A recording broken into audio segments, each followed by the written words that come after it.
Alhassan Bello, what is happening in Ethiopia? It's actually about the future of the country. It's a clash of vision and a clash of ego. Clash of vision and a clash of ego. Yeah. I like that. Ego and Yeah, vision. yeah. Interesting. Take us through it. Interestingly, Ethiopia wasn't colonized, but in its federal system, these are regions that are controlled by ethnic group. So this region, the Tigray itself, where the So what you have here is a map of Ethiopia. the current map of Ethiopia. Okay. This region is controlled by the Tigrayan people. That is called the Tigray region. Here you have the Oromia, which constitutes the largest ethnic group. So each ethnic group controls its own ancestral land, as in the region. But then, in the current form, powers are more centered in the regional government than the central government. Because of the federal system. Because of the ethnic nature of the system. The system is already federal. Yeah, it's federal. But it has ethnic undertones. Yeah, so each region is defined by ethnic group that are occupying that particular place. For example, let's assume Ashanti region, only the Ashantis form that core of the group. Okay. But then, post-Melik Zenawi, there's an attempt by Abiy Ahmed to re-centralize Ethiopia and take away some powers from the regional government. And that created a rift between he and the former TPLF, who were the dominant group. Melik Zenawi died, the famous Ethiopian president of recent times. Yeah. Was he replaced by the one who is now there? No, he was replaced by Haile Mariam Desalegn. What happened to him? He was forced out of office by a protest that was largely led by the Oromia group and by the Oromo ethnic group. But then to understand how we got to this point, we must take a detour back to the history of Ethiopia itself in the course of nation building. And then we'll still come back to this map. And then these particular ones. And then these are the four groups. Four people fighting. The clash of ego is about Abiy Ahmed, the current prime minister. And then the leader. So they have a prime minister, so that's Abiy Ahmed. A bicephalous. Do they have a king in the bicephalous executive arrangement? They have a president. President and prime minister. Yeah, it used to be a monarchy. Is the president a non-executive president? Yeah, non-executive. Okay. So here's the prime minister, Abiy Ahmed. And then this is the leader of the TPLF rebel group, Gabriel Michael. And then you have Demeke Mekonnen. And this is another important actor in this current conflict. Then we'll come to the Jawar Mohammed, because he spearheaded the protests that brought about Abiy Ahmed into power. Jawar Mohammed is Muslim. He's a Muslim. Is there some relationship with maybe fundamentalists in Egypt or something like that? He's from the same ethnic group as Abiy Ahmed. Does he prosecute his agenda within an Islamic context? No. In a secular context. He's languishing in jail at the moment. Oh, I see. Who put him in jail? Abiy Ahmed. For what offenses? In actual sense, you see, due to the ethnic nature of the Ethiopian federal system, for you to have a role at the center, you must have strong political position in your home region. But because the protest was led by the like of Jawar Mohammed, because he's a media mogul, he controls a media group called Oromo Media Network. But then Abiy Ahmed is from the ruling party, the former ruling party itself. So there's a clash of idea between these two personalities, and Abiy Ahmed jailed him because the guy was more popular than Abiy Ahmed in his home region, Oromia. But they will still come to that. But this is the founder of modern Ethiopia, Emperor Menelik, who famously resisted the Italian colonial encroachment. Around which year? The early 1900s? The 18th, I think that was around late 18th. Yeah, around 1863 when he resisted the Italian advance towards Ethiopia in the Battle of Adwa. But then you see, Menelik is not just considered the founder of modern Ethiopia because he resisted colonial rule, but because he equally defined the borders of present Ethiopia. You know, in African tradition, there are some times where you conquer a territory, you make it a tributary state where they are your vassals, but they're not under direct control. So there are some parts of Ethiopia today that were just tributary states of the Ethiopian Empire. Conquered by Menelik. Yeah, but they were then annexed and added to the Ethiopian Empire. A typical example is Hara. The Emirate of Hara was actually annexed in 1887 by Menelik. But prior to that, they were just tributary states to Ethiopia. How was Menelik so militarily powerful? Was he rich?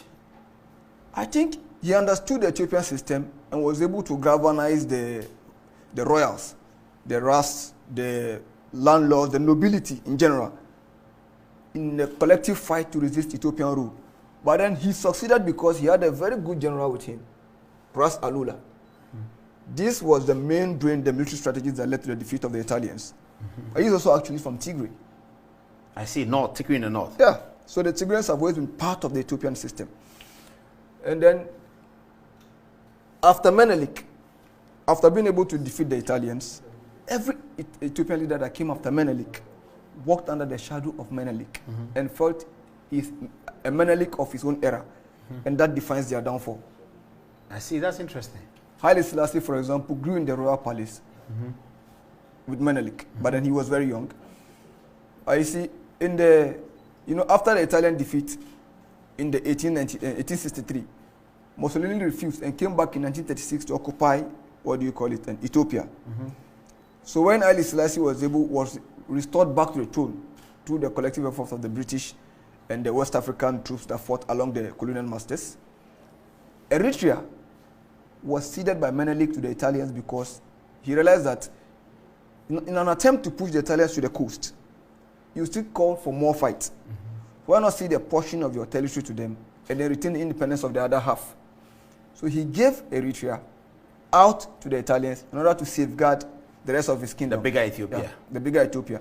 But then, after the Italian defeat in the World War II, Italy sided with the Axis powers. Eritrea was federated back with Ethiopia. By the winners of the war, the British and the Allies. Yeah, the Allies. Because in 1951, Eritrea was given under British mandate by the UN. By 1955, it was incorporated into Ethiopia as a federated entity with its own autonomy, just like we have in the 1951 to 1954 internal self-rule in Gold Coast. So they had their own form of internal self-rule, and as well as share some element of power with the central government in Ethiopia. By 1969, Haile Selassie abrogated that arrangement and annexed Ethiopia back. Annexed Eritrea back? Eritrea. Back to Ethiopia? Yeah. Why do the Ethiopians speak English as their national language if they have never been colonized? They speak Amharic rather. They speak what? Amharic. Amharic? Yeah. What's that? Is it Arabic? No, it's a Semitic language. That's the language, the native language of Haile Selassie. Okay. But at the regional level... Are you saying Aramaic? No, Amharic. Amharic. That's different from Aramaic. Yeah. Do you know what Aramaic is? Yeah, the historical, the Abraham language. The one Jesus spoke. Yes, the one Jesus spoke. Yeah, the historical Jesus of Nazareth, of Jerusalem. Yeah. Okay. This is the guy who... This is Mengistu Haile Mariam. He was military? Yeah, he was a military officer. Okay. He used the student protest against Haile Selassie as a pretext to overthrow the emperor. And the emperor died in the process, or he died later? No, he died in detention in 1975, if I'm not mistaken. But he was also very brutal. And Mengistu? Yeah. A lot of human rights violation. In fact, he killed more people than any African leader, if I'm not mistaken. He died now? No, he's still alive. Mengistu is still there? Yeah. How old is he? I can't remember his age. Okay. But he was sent to exile post-defeat. So then came Meles Zenawi. Who seemed to be a great unifier, fantastic brain. Yeah, at the surface, everything looked calm. But you see, the Tigrayans in Ethiopia constitute just 6% of the population. But they wielded so much power. And that's where he came from. He's a Tigrayan. Yeah, Tigrayan. Were they rich? I can't tell. Okay. But then, I think they were the most strongest rebel group in the alliance that overthrew the other Mengistu regime. Yes. So, by so doing, they had more stake in power. And then the current leader of the TPLF was his deputy in the TPLF party. You have to have a role in the regional party to have a say at the center. Yeah. But when strong men go without strong institution, there's meant to be chaos. So in absence of Meles Zenawi, everyone was now challenging the other remnant of TPLF for a share of power. But the bulk of the protest was coming from the Oromia region, where Abiy Ahmed is from. So there's an attempt to make an eternal reshuffle. So post Meles Zenawi, we had this guy, Haile Mariam Desalegn. He was supposed to douse the fire, but he couldn't contain the tide because instead of stopping the tide, the Amhara ethnic group also joined the Oromia in protest. That around somewhere around 2014 to 2016. So there was a need to make an internal reshuffle. And then Abiy Ahmed, being an Oromo ethnic himself, was brought to douse the fire from Oromia region. That's how come Abiy Ahmed came onto the scene. So he was brought onto the scene by the protest led by Jawara Mohammed. So who is the deposed president today? No, we are coming to that side. Okay. So Abiy Ahmed was brought to power by the effort of this gentleman, Jawara Mohammed, because he controlled media network and has a strong followership in the Oromia region. Which is one of the biggest, yeah? Yeah, the biggest. But when Abiy Ahmed came to power, he was supposed to be a gradual reformer, but he embarked on a swift reform to also consolidate his base within the ruling party. So two things led to the current situation. First was the election that was postponed in 2020 to 2021. The remnant of the TPLF, who have lost power from the center, but also consolidated themselves at the region, felt that Abiy Ahmed was doing that deliberately to strengthen his hold on power, so as to marginalize them. So they refused to accept the ground upon which he was postponing the election. But he cited COVID-19 as a reason. And then secondly, there's a security concern for the Tigrayans. After the fall of Mengistu regime, there was ethnic groups. So there was a referendum in 93. Eritrea went out of Ethiopia. But there was a border dispute between the Tigray region, led by the TPLF, and the Eritrean state. And by going to negotiate with Isaias Afwerki, Abiy Ahmed further isolated the Tigrayan groups, because Badme was being disputed, but was under the control of TPLF. By agreeing to withdraw from that town and handing over to Eritrean, he placed the Tigrayan security at risk. Okay, so tell us what has happened now. Let's go back to the map and tell us what is happening in Ethiopia right now. So now what is happening in Ethiopia is that everybody is converted. There's a clash of steel here.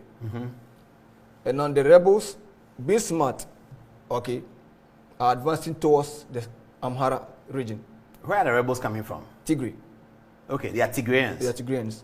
But Addis Ababa is all the way down here. Addis Ababa is here. Yes, so they will not get to Addis Ababa unless they have. But the rate at which they are advancing is very fast. And now, funny enough, you know, the former ruling party, as an ethnic party, the Ethiopian People's Revolutionary Democratic Front, had minor parties within it.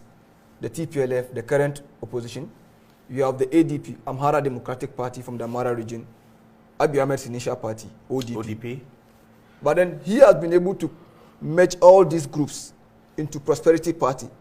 With the exclusion of the TPLF, who refused to join the arrangement, because it's an attempt to re-centralize Ethiopia.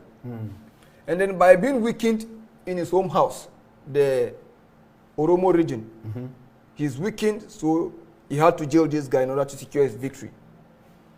Now, so he's currently still in jail? Yes, currently in jail. But if there's a free and fair election in Oromia today, there's a possibility of this guy winning Abiy Ahmed hands down. For the Oromia region, as governor of Oromia. So whilst Abiy Ahmed has been able to isolate himself due to his policies and lost credible support in not just his own region, but around certain part of Ethiopia, the TPLF have been able to form a coalition of other minor rebel groups, which they now call United Front of Ethiopian Federalist Congress. So whilst Abiy Ahmed is losing allies, the TPLF rebels have gained several allies. So what's happening to the government in Addis Ababa right now? So now, the government in Addis Ababa is only dependent on one force, which is the one led by, and that's where this guy comes into the scene, Demeke Mekonnen. He's the leader of the Amhara region. Now, by Abiy Ahmed being unpopular in his house, he's not dependent on these guys' militias, the Amhara Special Forces. But where is the irregular Ethiopian army? Back to how the country was formed. In the defeat of the rebels, there were ethnic militias. So each region retained its own militias. But a little, number of groups were brought to the federal level. So the regions are militarily stronger than the federal government. Oh, I see. So if you realize that on the first 1 year of the war, the 4th November attack was used as a pretext to embark on offensive. We still don't know whether the attack actually came from the TPLF, as is claimed by Ahmed, or it's actually a false flag attack to embark on his mission. But it appears now that the offensive was successful because Eritrean soldiers were involved. But there were a series of massacres in Tigray, and that led to international outcry. And then the Eritrean soldiers were pulled out. And since the Eritrean soldiers pulled out of the war, the federal troops were losing ground. But now Abiy Ahmed is not dependent on the Amhara Special Forces to win, to fight the war. And this is the leader of the Amhara Special Forces. So let's go to the map and give us your prediction so we can wrap it up. So what it means is that now, the only condition for peace is now two. Tigrayans are under siege. Aid is not going through. If Abiy Ahmed wants to secure peace and we have to go to negotiating table, then first of all, there must be safe corridor for aid. But then, TPLF must also withdraw from certain areas of the Amhara region they have conquered. Else, the Demeke Mekonnen wouldn't accept to negotiate. So Abiy Ahmed is not the problem, the obstacle to peace. Peace can only be arrived at if the Demeke Mekonnen agrees to talk. Abiy Ahmed is just a face of the regime now. He has lost support in his native region.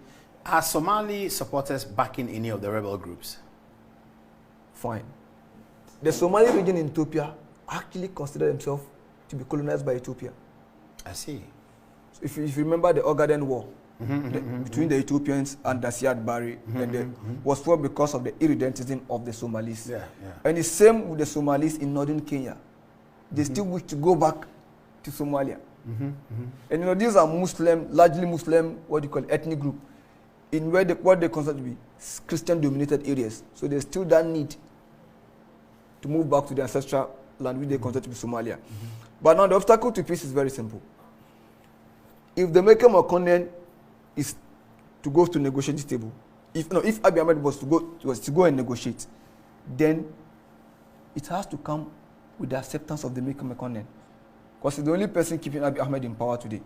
Because if you look at your strength in your region, gives you a say at the center. Abiy Ahmed has lost his popularity in Oromia today, so he's not dependent on the support of the Amara ethnic group. And then for the Amara ethnic group, why they are supporting Abiy Ahmed is very simple. Historically, they are the dominant group. The monarchs were from the Amara ethnic groups. Or with the rise of the Tigrayans, they were out of power. So now any attempt to re-centralize Ethiopia is an attempt to bring them back to the center. Oh yeah, as a monarchy. Yeah, no, not as a monarchy, but as an important ethnic group in leadership, because the Tigrayans actually isolated them. And then Ethiopia being a landlocked country, there's this belief that it was made deliberate by Meles Zenawi. Every attack into Ethiopia has always come from the Red Sea. And then all the wars have been fought mostly in Tigray. The Battle of Adwa was fought in Tigray. And then for Ethiopia to be able to resist successfully, it took great organization and great sacrifice. And the Tigrayans always felt that they have always paid the price for Ethiopian safety. So there's this belief that in 1993, when the referendum was being held, Meles Zenawi intentionally ceded this part of Ethiopia. Assab is a port city. But there's speculation that he intentionally ceded it out to the Eritreans in order to secure Ethiopia. Because for the Tigrayan, security is very important. But now we shouldn't forget that there are two foreign countries that are also important in this equation. One is Eritrea and one is Egypt. I'll leave it here, Bello. I'll leave it here. Well, let me quickly add this. Concluded. Very interesting. Now, Abiy Ahmed appears to be losing ground. The question is, would he still not invite his Eritrean backers to push further into the war? And for Egypt, is the issue of the ground renaissance dam. There's a dispute about when Ethiopia should finish filling the dam. So any instability in Ethiopia gives Egypt room to also secure its water supply. So the question is, would Egypt also not side with TPLF in its offensive in order to unseat Abiy Ahmed and secure its water supply? Water supply from Ethiopia?